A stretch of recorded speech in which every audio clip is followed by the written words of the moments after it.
Pablo Escobar nem sempre foi o homem mais temido da Colômbia. Antes de acumular fortunas, antes de erguer a hacienda Nápoles e de aparecer nas primeiras páginas dos jornais, houve um instante preciso, um momento exato que acendeu nele uma chama que jamais se apagaria. Este momento no Abia. Naquele domingo, Abel decidiu levar seu filho ao mercado de Medellín. Haviam criado 2 bezerras durante meses com paciência, e ao vendê-las, a família poderia comprar uniformes para a escola, consertar o telhado e talvez permitir um pequeno prazer. Pablo estava entusiasmado. Ele adorava observar o pai negociar, ver como encarava os compradores de frente. Para ele era quase uma brincadeira, até que, naquele dia, deixou de ser. Amy, o estranho se acercou a Abel, examinou los terneros y sonrió. Te ofresco. Abel dudou uns segundos. O tempo passou, e o sol já começava a se pôr quando o mercado começava a esvaziar. Abel procurou o homem do terno branco e o encontrou encostado em uma parede, fumando tranquilamente. Vim buscar o dinheiro das bezerras, disse Abel, tentando soar firme. O tipo se echou a rir. Terneros? No tenho. Naquele instante, Pablo sentiu que o mundo parava. Viu seu pai permanecer imóvel, engolir o orgulho, virar-se e ir embora em silêncio. Suas mãos, no entanto, tremiam. O caminho de volta foi marcado por um silêncio pesado, mais duro do que qualquer palavra. Pablo mantinha os olhos no chão, mas em sua mente não parava de surgir o sorriso cínico do estelionatário. Aquela imagem cravou-se em seu coração como uma lâmina. Esa noche, mientras hace, em meio de la oscuridade, hizo uma promessa que definiria seu destino. Não. Essa frase, dicha com a fúria contenida de um adolescente, fui lá. Lo curioso é esse que, em esse momento, Pablo não tinha nem ideia de hasta onde o levaria essa determinação. Solo sabia que não suportava ver a sua família pisoteada de novo, nem sentir-se inferior ao poder ajeno. Não tinha dinheiro, nem armas, nem contactos, pero possuía algo mucho mais peligroso, uma convicção inquebrantável. A partir de esse dia começou a mirar o mundo com outros olhos. Na escola, ele já não via apenas professores e alunos, mas sim hierarquias, alianças e oportunidades. Pelas ruas de Envigado começou a identificar quem mandava, quem obedecia e quais eram as razões. Aos poucos, percebeu que, na vida real, as regras eram ditadas por aqueles que ousavam quebrá-las. O que aconteceu naquele mercado não foi simplesmente um engano, mas o início de uma metamorfose. Pablo deixou de ser apenas um garoto do campo e começou a se moldar em alguém que jamais aceitaria um não como resposta. Embora ainda faltassem anos para que o mundo ouvisse seu nome, a história já havia começado. Na manhã seguinte àquela humilhação, o sol brilhava como sempre sobre Envigado, mas para Pablo nada era igual. Enquanto outros jovens pensavam no recreio ou em uma partida de futebol, ele não conseguia tirar da mente a imagem do homem de terno branco. Não era apenas a perda do dinheiro, era algo mais profundo, a certeza de que, neste mundo, os poderosos podiam esmagar os demais sem sofrer consequências. Essa ideia queimava nele como uma ferida aberta. Na sala de aula, sentou-se na última fila, fingindo anotar, embora sua mente estivesse distante. Recordava a risada debochada, o olhar arrogante e o cigarro do estelionatário. E em silêncio, enquanto o professor escrevia no quadro, reafirmou a promessa feita na noite anterior. Nunca mais estarei do lado dos que perdem. Esse pensamento o acompanhou por dias e semanas. Começou a observar tudo com uma atenção diferente. Quem tinha influência e quem não. Quem entrava em uma loja sem pagar e quem precisava implorar por um crédito. Quem falava e quem apenas escutava. Um dia, depois da aula, um grupo de garotos mais velhos o convidou para jogar futebol. Pablo entendeu que não era um convite inocente. Eles eram os que controlavam o campo. Decidiam quem jogava, quem ficava no banco e quem não tinha lugar. Ele aceitou, não para jogar, mas para observar, analisar e medir as pessoas. No meio da partida, um deles, apelidado de um magro, lombou cruelmente de um menino menor que havia perdido um gol. Não era uma piada leve, era humilhante. Naquele instante, Pablo reconheceu a mesma dinâmica do mercado, alguém confiante abusando de outro mais fraco. Dessa vez, não conseguiu ficar calado. Se você nunca erra um gol, é porque nunca tem coragem de tentar, disse, com um sorriso gelado. O silêncio tomou conta do campo. Era estranho que alguém ousasse enfrentá-lo. E embora quase tivesse terminado em briga, algo inesperado aconteceu. Vários garotos se aproximaram de Pablo depois, dizendo que admiravam sua coragem. Foi a primeira vez que ele entendeu que desafiar alguém podia lhe dar poder e respeito. Pouco tempo depois, começou a trabalhar com rapazes mais velhos em pequenos negócios de rua. Não eram grandes crimes, mas tarefas rápidas. Vender cigarros soltos, conseguir peças roubadas de bicicletas, proteger barracas no mercado. Pagavam pouco, mas o dinheiro não era o mais importante para ele. O que realmente o atraía era compreender como funcionavam as ruas, como o dinheiro circulava e como se conquistava a lealdade das pessoas. Enquanto isso, em casa, sua mãe Hermilda notava que Pablo passava menos tempo estudando e mais tempo na rua. Ela acreditava que era apenas uma fase de rebeldia típica da adolescência. O que não sabia era que, na mente de seu filho, já estava sendo tecido um plano silencioso, uma estratégia em construção. Cada vez que passava em frente ao mercado onde haviam enganado seu pai, Pablo não conseguia evitar olhar para o lugar onde tudo tinha acontecido.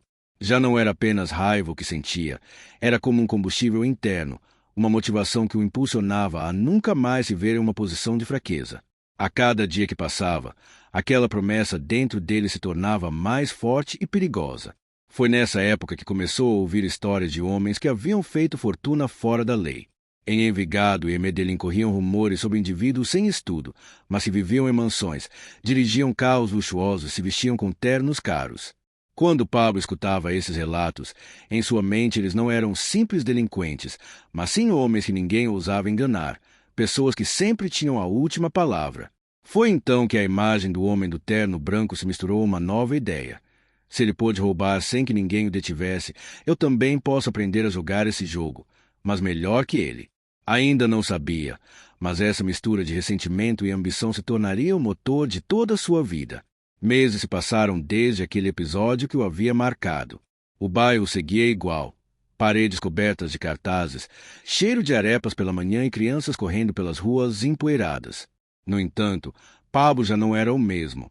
Numa tarde, enquanto caminhava para casa, cruzou com um grupo de homens reunidos em torno de um carro velho. Não era um grupo qualquer. Entre eles estava seu Raul, um homem do qual todos sabiam que tinha negócios obscuros. Ninguém perguntava muito, mas era um segredo aberto que ele movimentava dinheiro, favores, contatos à sua maneira. Pablo observou a distância, tentando captar o que diziam. Raul falava com voz firme, e os outros escutavam como se suas palavras fossem ordens. Nesse instante, o jovem compreendeu algo importante. O verdadeiro poder não estava em gritar nem em brigar, mas em conseguir que os outros obedecessem sem questionar. Nessa mesma noite, decidiu procurá-lo. Não foi fácil. Esperou horas em frente a um bar, desviando olhares e suportando o frio. Quando finalmente o viu sair, aproximou-se sem hesitar. Quero trabalhar para o senhor, disse direto.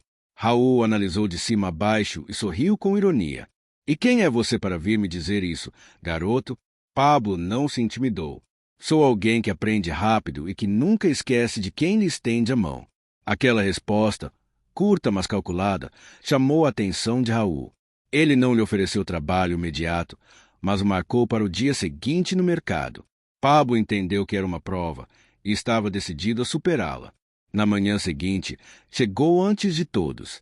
Raul lhe deu uma tarefa simples, mas arriscada. Levar um pacote para um bairro do outro lado da cidade e entregá-lo, sem abrir nem fazer perguntas. Pablo aceitou e cumpriu sem vacilar. Sabia bem que aquele pacote não continha nada legal, mas isso não era o relevante. O importante era provar que podiam confiar nele. Desde então, começou a fazer pequenos recados para Raul. Entregar envelopes, recolher dinheiro, avisar sobre a presença da polícia em certas áreas. Cada entrega era uma lição. Como se mover sem chamar a atenção, a quem cumprimentar e a quem evitar, e sobretudo como manejar informações de forma que sempre tivessem valor. Com o tempo, ganhou a confiança de Raul. E foi nesse ponto que aconteceu o segundo episódio que o marcaria profundamente. Numa tarde, enquanto entregava um envelope, ele o viu. Na esquina estava o homem do terno branco, o mesmo que anos antes havia enganado seu pai.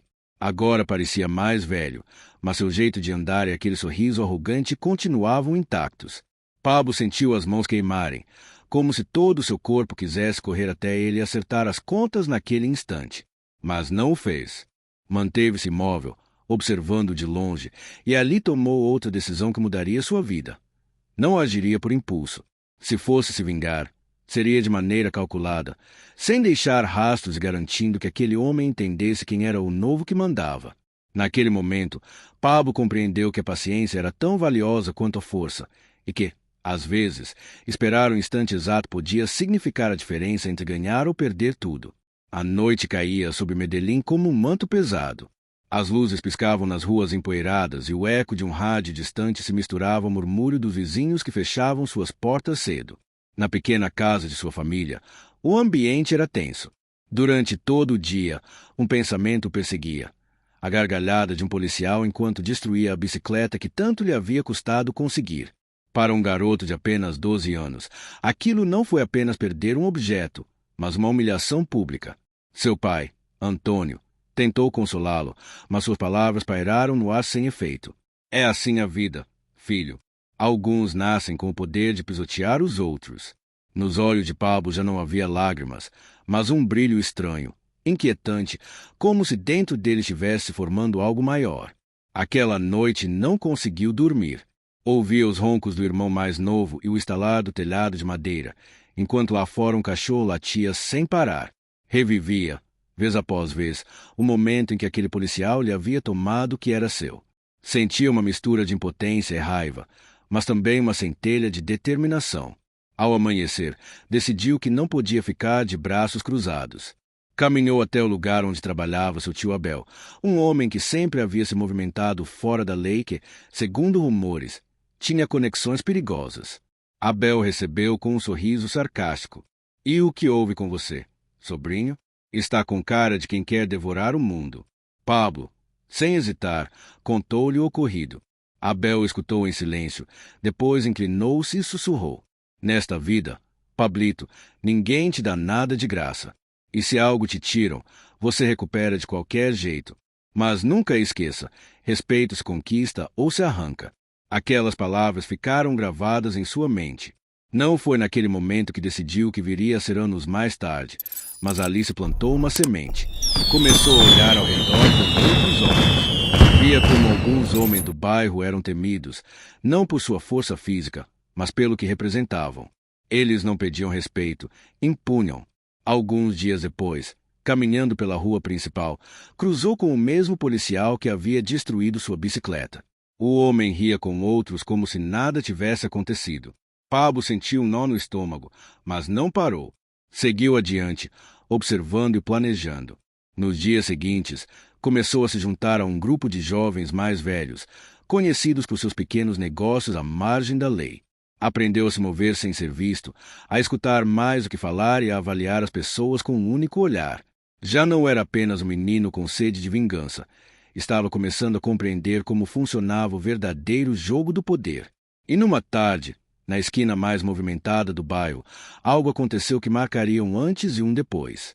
Pablo estava sentado em um banco quando ouviu um vendedor ambulante reclamar porque alguns homens haviam levado sua mercadoria sem pagar. Ninguém reagiu. As pessoas simplesmente se afastaram. Nesse instante, Pablo sentiu que sua própria história estava se repetindo. Levantou-se e começou a seguir discretamente os responsáveis. Não era ingênuo. Sabia que enfrentá-los com força não era uma opção, mas podia usar a astúcia. E assim fez.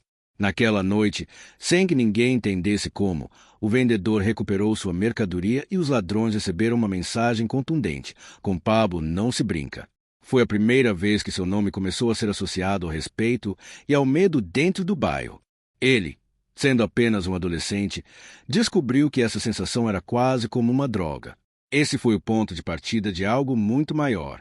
O que começou como uma pequena revanche por uma bicicleta destruída estava se transformando em uma forma de enxergar a vida, não permitir que ninguém o pisasse. E, se isso acontecesse, garantir que jamais se repetisse. Pablo ainda não sabia, mas esse impulso seria a base para construir um dos impérios criminosos mais temidos da história. Tudo, absolutamente tudo, tinha sua origem naquela tarde, naquela gargalhada e na lição que seu tio lhe havia transmitido. Na penumbra de seu quarto humilde, Pablo começou a encher as páginas de um caderno gasto. Não eram simples anotações, mas planos, ideias, nomes. Parecia como se em sua mente tivesse se aberto uma porta impossível de fechar. Na última folha escreveu uma frase que se repetiria como um eco ao longo de sua vida. O respeito não se pede, se toma. Os dias continuavam passando e, embora para muitos ele ainda fosse apenas mais um jovem do bairro, sua forma de interpretar o mundo havia mudado por completo. Observava tudo com precisão cirúrgica. Quem devia dinheiro, quem cumpria as regras, quem as quebrava, quem podia se tornar aliado e quem seria obstáculo. O que antes era apenas o cenário de sua vida cotidiana agora era um tabuleiro de xadrez no qual aprendia a mover cada peça. Em casa, sua mãe, Dona Hermilda, percebia as diferenças. Ele sempre havia sido curioso, mas agora suas perguntas tinham outro peso. Queria entender como funcionavam as dívidas, porque havia aqueles que trabalhavam sem descanso e nunca saíam da pobreza, enquanto outros, sem mover um dedo, viviam cercados de luxo. Ela tentava responder com explicações simples, sem imaginar que, em Pablo, essas dúvidas apenas alimentavam ainda mais sua fome por respostas.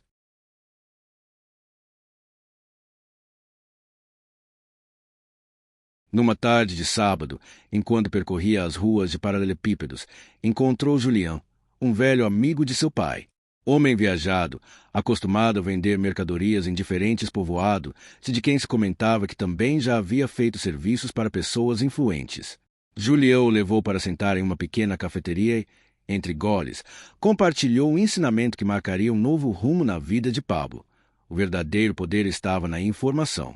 A força é útil, Pablito disse, acendendo um cigarro. Mas a força sem dados é como atirar às cegas. Os que realmente mandam não são os mais fortes, são os que sabem mais e escolhem quando usar esse poder. Aquelas palavras o impactaram tanto quanto as de seu tio Abel. Era outra peça que se encaixava em sua visão. Desde aquele dia, Pablo começou a prestar atenção em conversas que antes não lhe importavam, a memorizar detalhes, a ligar informações. Descobriu que as pessoas falavam demais quando acreditavam que ninguém estava ouvindo.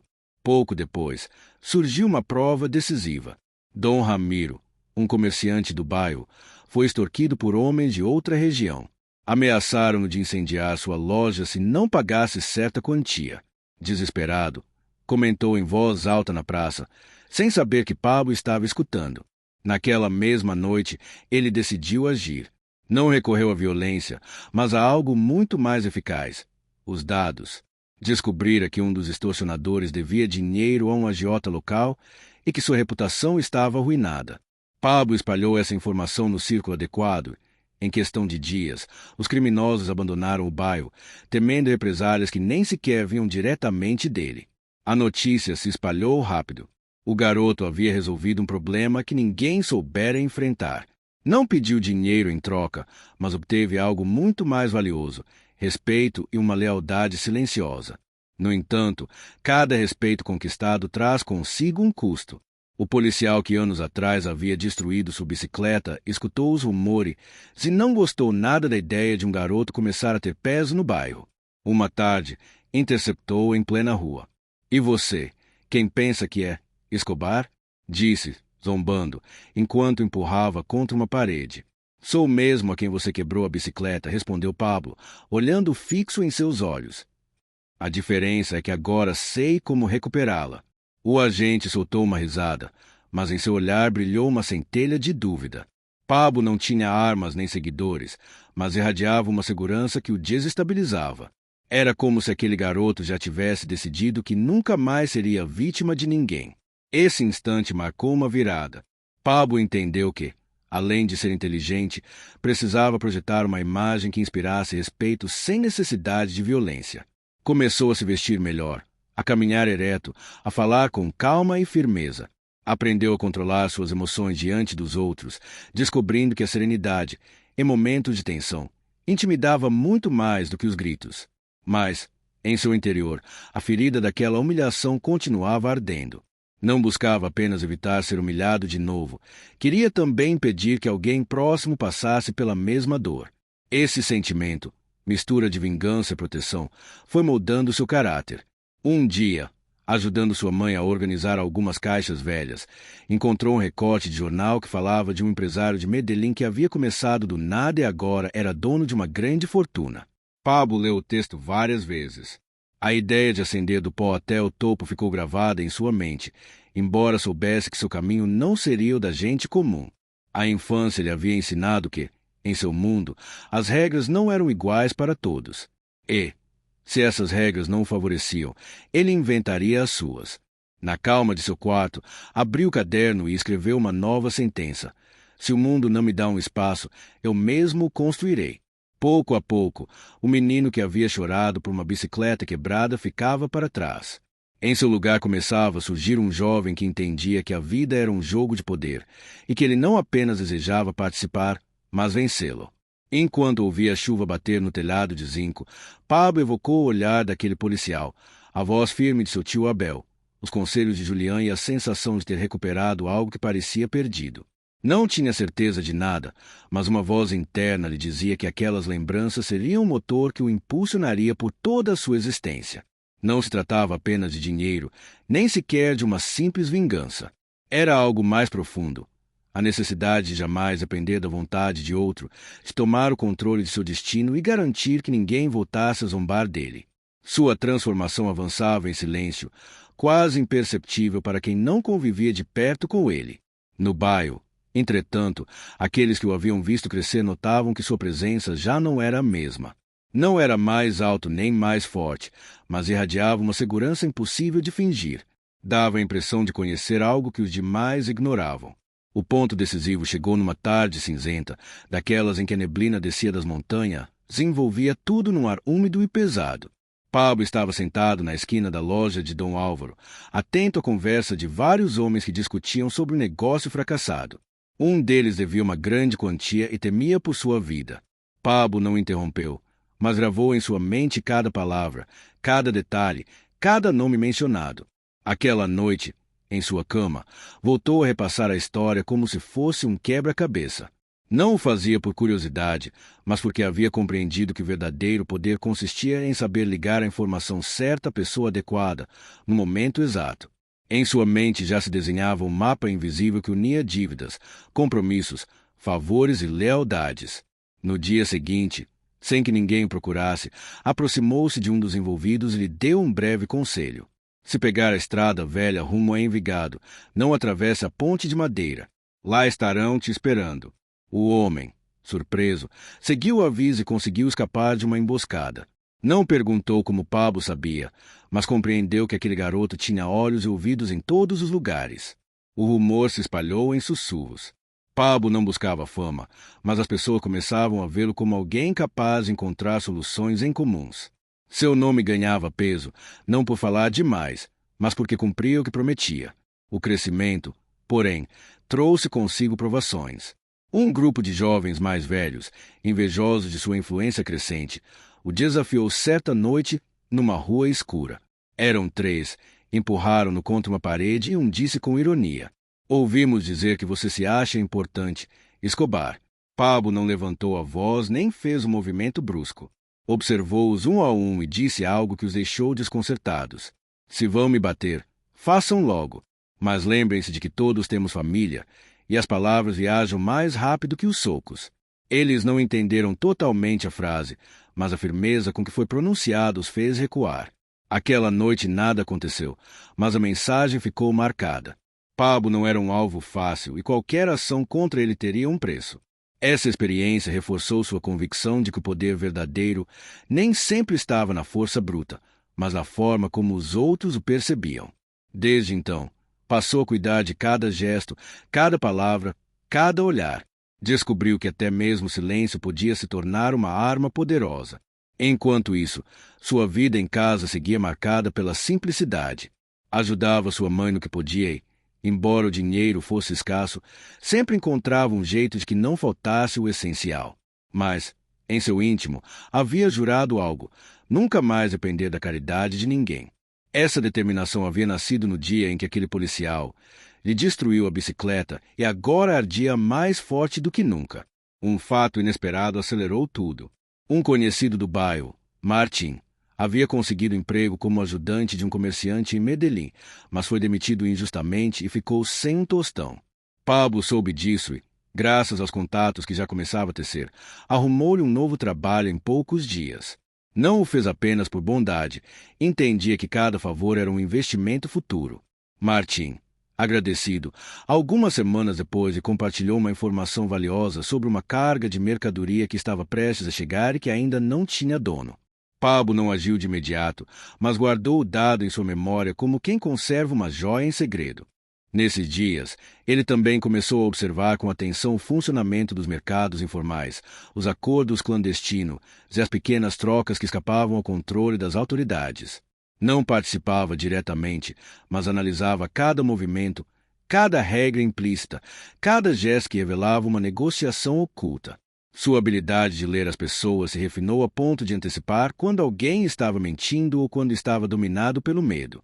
Essa destreza, somada à sua memória e à sua rede de conhecidos, fez dele alguém que, sem sequer planejar totalmente, já jogava em outra categoria.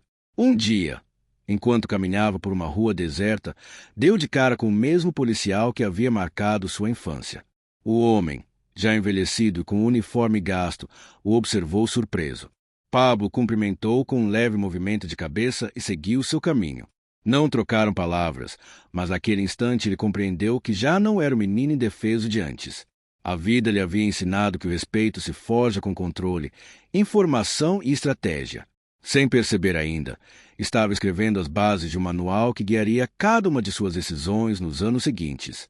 Não tinha pressa. Sabia que cada movimento deveria ser feito com cautela, como quem coloca uma pedra em uma ponte que se ergue sobre um rio agitado. Enquanto outros corriam atrás de ganhos rápidos, ele se propunha a construir algo mais sólido, algo que não pudesse ser derrubado por um golpe do acaso ou um revés inesperado.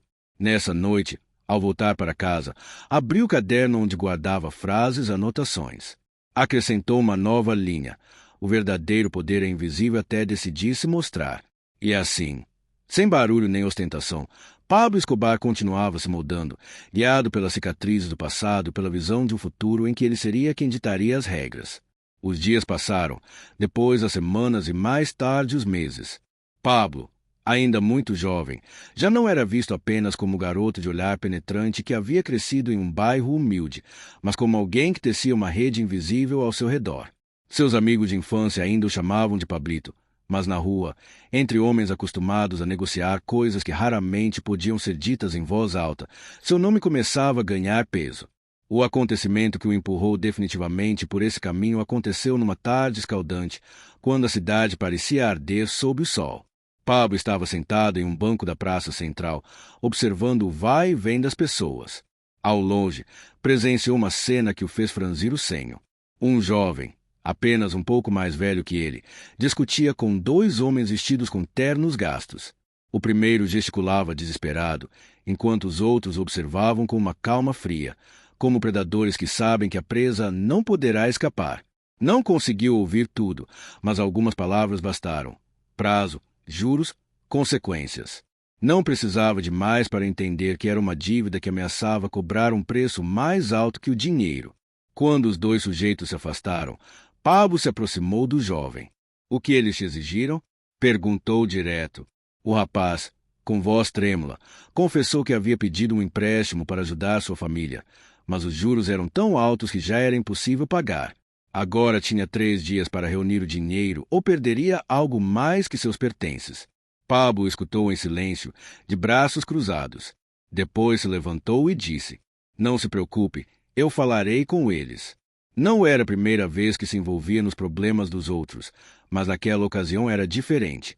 Não se tratava de dar um conselho ou alertar sobre um perigo, mas de enfrentar cara a cara homens acostumados a semear medo. Nessa mesma noite foi procurá-los. Os encontrou em uma cantina escura, bebendo aguardente e jogando dominó. Sem pedir permissão, arrastou uma cadeira e sentou-se diante deles, olhando-os fixamente. "Vim falar da dívida de Andrés", disse em tom firme, sem soar hostil. Os homens se entreolharam com desdém. "E quem é você para se meter?" retrucou um deles. Pablo esboçou apenas um leve sorriso. "Sou alguém que entende que um acordo quebrado prejudica a todos. Se o tirarem de tudo agora, ele jamais poderá pagar. Mas se lhe derem tempo, talvez não recuperem 100%, mas alguma coisa assim. O mais corpulento soltou uma gargalhada, embora não tenha durado muito. Pablo, sem desviar o olhar, acrescentou: além disso, sei onde guardam o resto dos seus negócios. E acreditem, não lhes convém que outros saibam disso. O ambiente ficou em silêncio. Não era uma ameaça direta, mas havia deixado claro que não era um adolescente imprudente. Após alguns segundos de tensão, aceitaram dar-lhe mais um mês. No dia seguinte, Andrés estava tomado pela gratidão, mas Pablo apenas disse: lembre-se de quem te ajudou. Um dia vai me devolver. Essa frase, que parecia simples, transformou-se em uma norma que aplicaria repetidas vezes. Cada ajuda, cada intervenção, cada gesto era uma semente plantada para o futuro, e essas sementes começavam a dar frutos. Com o tempo, as pessoas passaram a procurá-lo para resolver problemas que antes confiariam a outros. Não aceitava todos os casos, escolhia com cuidado em quais se envolver, mas quando fazia, garantia que todos soubessem que havia sido Pablo Escobar quem dera a solução. Seu manejo da informação tornou-se mais refinado. Não apenas escutava, mas cruzava dados, confirmava detalhes e os guardava mentalmente como peças de um quebra-cabeça que cedo ou tarde se encaixariam. Foi nessa época que um fantasma do passado voltou a aparecer. Sua mãe, Hermilda, pediu que a acompanhasse ao mercado do centro. Entre as barracas de frutas e tecidos, Pablo se deparou com o mesmo policial que lhe havia destruído a bicicleta quando criança. O homem, com o uniforme surrado e o rosto marcado pelo tempo, o reconheceu de imediato. Você é o garoto daquela vez, disse surpreso e nervoso. Pablo encarou e respondeu com calma: sim. E o senhor é quem me ensinou que não se pode depender da bondade dos outros. O policial engoliu em seco e se afastou em silêncio. Para Pablo, aquele instante foi simbólico. Já não era um menino vulnerável. Agora era ele quem podia incomodar os outros apenas com um olhar. Nessa noite escreveu em seu caderno: nunca esqueça quem te mostrou a dureza do mundo. Eles são os que te forjam sem querer. O que não sabia então era que esse princípio, o de recordar e devolver cada lição, se tornaria a coluna vertebral de sua vida. Também compreendeu algo essencial. O respeito não se pedia, se tomava. E ele estava aprendendo a fazer isso sem precisar de uma arma. As oportunidades para demonstrar isso se multiplicaram. Um comerciante, vítima de um assalto, estava desesperado porque a polícia não agia. 2 dias depois, recuperou a maior parte de sua mercadoria graças a Pablo. Nunca explicou como conseguiu, apenas advertiu: da próxima vez, cuide de quem você deixa entrar no seu negócio. Esse tipo de ação construía uma reputação que crescia como a sombra ao cair da tarde, devagar, silenciosa, mas impossível de deter. Embora ainda fosse jovem, Pablo já havia decidido que ninguém mais ditaria seu destino. Com o tempo, já não era apenas o garoto astuto do bairro, mas sim uma referência. Nas esquinas, nas lojas, nas conversas em voz baixa, seu nome surgia cada vez mais, sempre com respeito reservado àqueles que podem resolver problemas ou criá-los. No entanto, nunca esquecia que tudo havia começado com aquele instante de impotência em sua infância. A bicicleta destruída por um policial corrupto, o olhar de desprezo que marcou como uma cicatriz invisível. Essa lembrança não era apenas um rancor, era a bússola que lhe recordava porque não podia entregar seu destino a outros. Essa bússola voltou a apontar o caminho quando um grupo de homens armados de outro setor chegou para cobrar dívidas e acertar contas. A tensão era tamanha que uma faísca podia incendiar tudo. Pablo entendeu que aquele conflito poderia arruinar o respeito que havia conquistado e decidiu agir antes que explodisse. Não o fez com ameaças vazias, mas com sua arma mais poderosa: informação. Com 2 pessoas de confiança, foi até a casa onde os recém-chegados estavam hospedados. Sem violência, deixou claro que sabia quem eram, de onde vinham e o que haviam feito em outros lugares. Era como se alguém tivesse aberto um livro de seu passado e o lesse em voz alta. A mensagem era direta: aqui não se impunha nada, aqui se negociava ou se pagava o preço.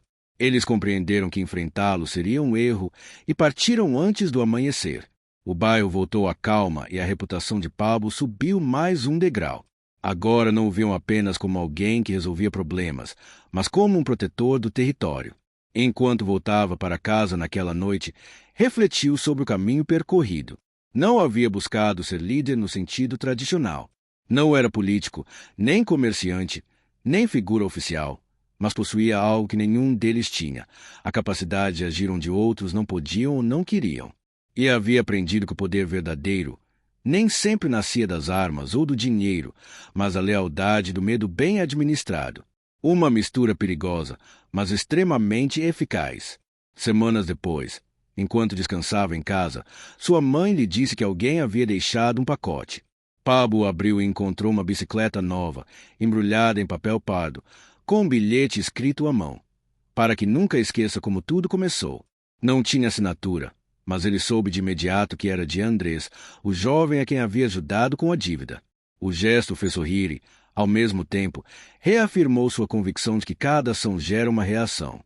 Aquela bicicleta não era apenas um presente, era um lembrete de que as redes de favores eram tão valiosas quanto qualquer tesouro. Com os anos, esse princípio levaria a tecer uma rede muito mais ampla, que iria além de seu bairro e alcançaria lugares que então nem sequer podia imaginar. Naquele instante, sentado em sua sala desgastada e com a bicicleta diante dele, Pablo percebeu que o acontecimento que marcou sua vida não foi apenas o dia em que um policial destruiu seu primeiro meio de transporte, mas sim tudo que veio depois. Cada injustiça testemunhada, cada pessoa que estendeu a mão, cada lição aprendida na dureza das ruas o haviam moldado passo a passo. Aquele primeiro golpe foi apenas a centelha, mas o que realmente o formou foi sua decisão inabalável de não permitir que a vida o empurrasse novamente contra a parede. Ele havia prometido a si mesmo jamais voltar a se sentir insignificante, frágil ou sem saída. Ainda restavam muitos capítulos a serem escritos em sua história. E embora o mundo acabasse lembrando dele por razões muito diferentes, aqueles que compartilharam aqueles anos sabiam que, por trás do homem que deixaria sua marca na história da Colômbia, ainda vivia o menino que um dia contemplou sua bicicleta em pedaços e jurou que ninguém voltaria a esmagá-lo. Esse voto silencioso se transformou no alicerce sobre o qual seria construído tudo o que viria depois. Assim, quase sem perceber, Pablo Escobar havia iniciado o caminho que o levaria a se tornar um dos homens mais temidos, respeitados e lembrados de seu tempo. Um percurso que, para o bem ou para o mal, transformaria não apenas sua própria vida, mas também a de milhares de pessoas ao seu redor. O menino da bicicleta destruída havia se tornado o jovem que assumia as rédeas de seu destino. Em pouco tempo, o homem que controlaria muito mais do que isso.